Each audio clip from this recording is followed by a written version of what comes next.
Welcome to episode 5 of The Calm Competitor, where we take the internal tools you've learned and apply them to the external chaos of the arena.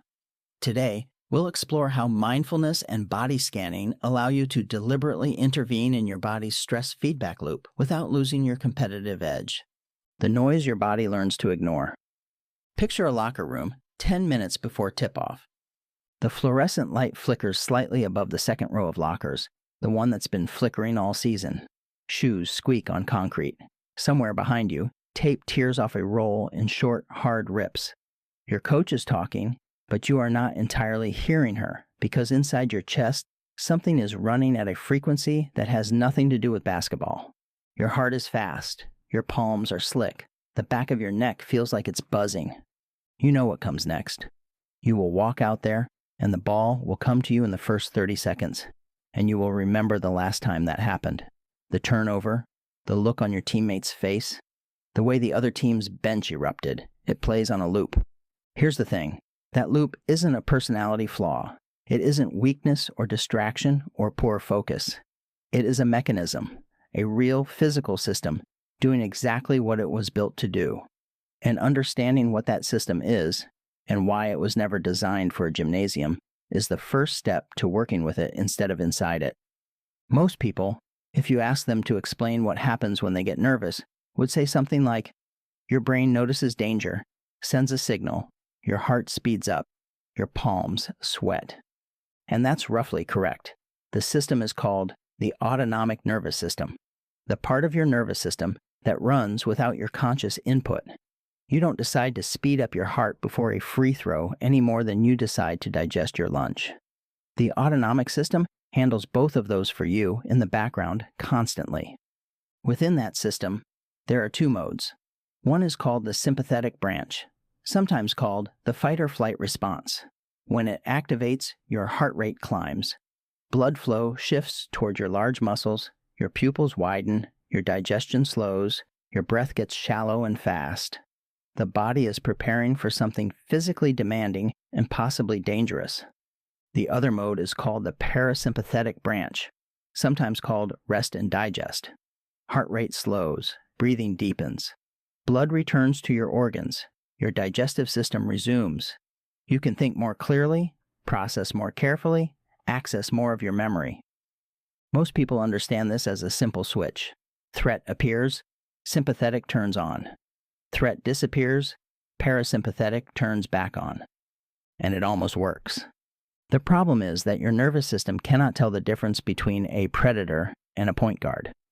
100,000 years ago, the humans who survived were the ones whose bodies reacted first and asked questions later. See movement in the grass? Activate. Feel the pack fall silent? Activate. Don't wait to verify whether the threat is real. The cost of a false alarm is a few wasted seconds of sprinting. The cost of not alarming is death. So the system is tuned extremely aggressively toward activation. And what activates it isn't just physical danger. It's uncertainty. It's high stakes. It's being watched and evaluated. It's the memory of a previous bad outcome playing on a loop. Those triggers, uncertainty, stakes, being evaluated, catastrophic memory, describe a gymnasium 10 minutes before tip-off almost perfectly. Your sympathetic nervous system does not read the calendar. It does not know that you are not being chased. It sees everything it was trained to respond to. High stakes, social judgment, the threat of failure, and it activates. Correctly by its own logic, completely by its own design. And here is where the model breaks. Once activated, the sympathetic system is not particularly good at switching off on command. You cannot think your way calm. You cannot tell yourself to stop being nervous. The system operates below the level of conscious instruction. You can recognize the loop playing in your head, label it clearly as unhelpful, sincerely commit to stopping it, and it will keep playing. This is not a failure of willpower. It is the architecture of the system. The question is, how to work with that architecture rather than against it. Here's the first layer of how this actually works. Your nervous system has one input channel that runs in both directions between your brain and your body, the vagus nerve. Most nerve signals in your body go one way, Brain sends command, body executes. But the vagus nerve is bidirectional. Signals travel down from brain to body, yes, but roughly 80% of the fibers in the vagus nerve run the other direction, from body to brain. This matters enormously. It means your body is not just receiving instructions from your brain. Your body is continuously reporting back, and what it reports shapes what your brain decides. When your heart rate is elevated, your lungs are filling with quick, shallow breaths, and your muscles are tense. Your brain receives that report and interprets it as, we are in a high-threat situation. The physical state of the body becomes evidence that gets fed back into the brain's threat assessment, which keeps the sympathetic system active, which keeps the body tense, which keeps reporting danger up through the vagus nerve. The loop is self-sustaining, not because your mind is stuck, but because your body and brain are in a continuous conversation, and both are saying the same thing to each other. But that loop works in reverse too. If you can change the report coming from your body, slow the breath, release the tension in your shoulders, bring your heart rate even marginally down, the signal traveling up the vagus nerve changes. Your brain receives a different report, not, this is a high-threat situation. Something more like, current threat level is manageable. The brain does not immediately discard the loop, but it begins to loosen its grip. This is what body scanning does, mechanically, not as a spiritual practice, not as a metaphor for being calm, as a direct intervention in a feedback loop. You move attention deliberately through the body, jaw, neck, shoulders, hands, chest, and you notice where the tension is sitting. Then you consciously release it, not because releasing your jaw muscles will win the game, because your jaw muscles are part of the report your body is sending to your brain, and changing the report changes what the brain concludes. The second layer is what happens to attention itself under threat. When the sympathetic system activates, it does something to your perception that is genuinely strange. It narrows your focus, not metaphorically, physically. Under high stress, your visual attention constricts. Your peripheral awareness reduces. You lose access to the edges of your environment. Psychologists call this perceptual narrowing, and it was adaptive. In a real physical threat, you want your attention locked onto the immediate danger, not wandering to the scenery. In a basketball game, this is catastrophic. The whole game is peripheral vision. The open teammate is at the edge of your awareness. The defender, rotating help side, is in your periphery. Reading the game requires wide, distributed attention, precisely the kind the sympathetic system suppresses. But there's more. The narrowing doesn't stop at your visual field. It narrows your time horizon too.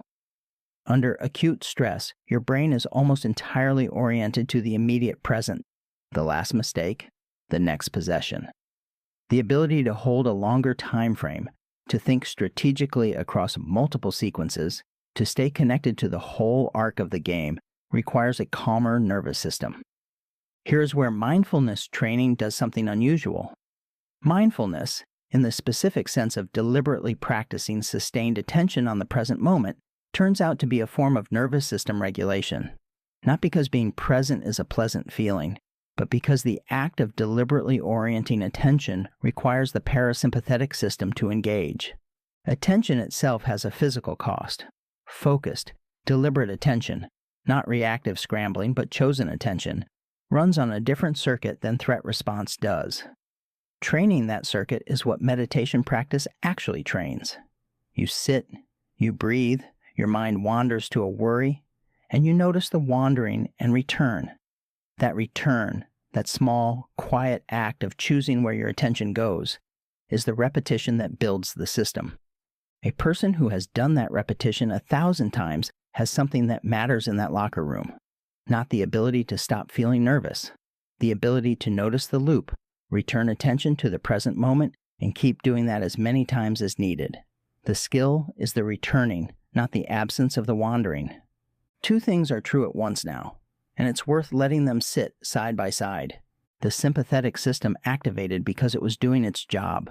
Your body read uncertainty and stakes and social judgment and past failure and responded exactly as it was designed to.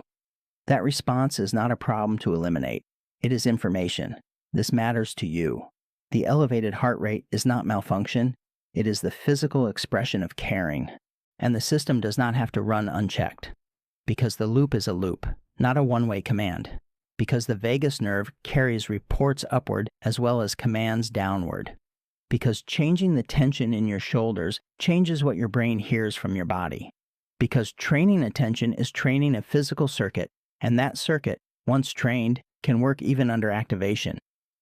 The athlete who practices body scanning before a game is not learning to feel nothing. They are learning to intervene in a feedback loop at the point where intervention is possible.